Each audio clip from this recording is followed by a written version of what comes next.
suspicious cargo.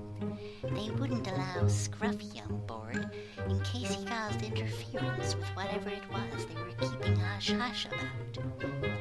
It had to be something very volatile and probably very illegal.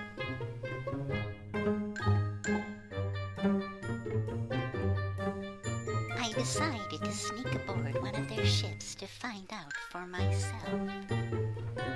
The only problem is I kinda took so long planning that I tired myself out and ended up looking for somewhere to nap instead.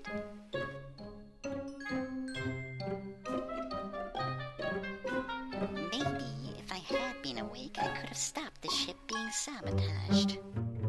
What? I didn't know we were going to explode.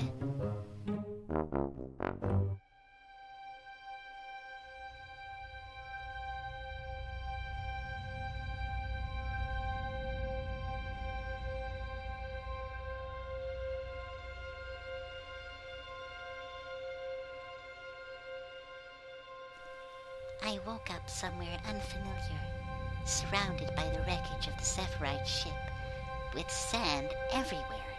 And I mean everywhere. The landscape here is imposing, but beautiful, lulling the unsuspecting to an early grave, or at the very least a bad case of sunburn. There is only one settlement here. The book has named it Prosperity. Either they need to learn the meaning of the word, or they have a very different definition and standard of what it means to be prosperous. The weather here changes quickly. A great sandstorm rolled in without much of a warning. It stung my eyes and very nearly blew my hat straight off. How undignified. With the storm came some strange creatures, most of which I managed to avoid, but the rocks themselves appeared to become infused with a desire for my untimely end. Strange thorny vines covered much of the area, and one in particular seemed fixated upon the Magi Matter transporter device. As quickly as the storm came, it ended.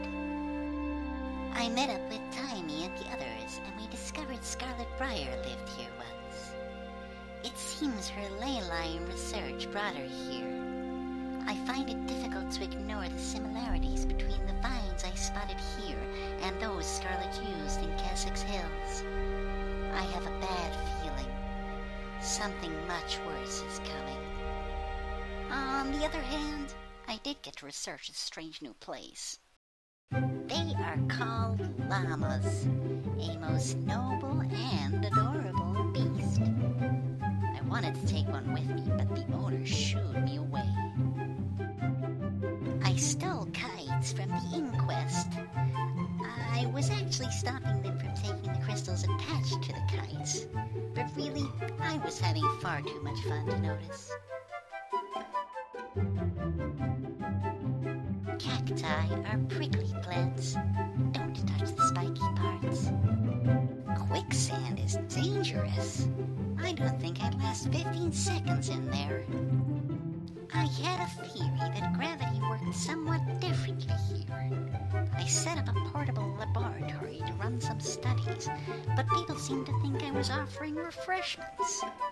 I will not be held responsible for any side effects. It seems my theory was incorrect.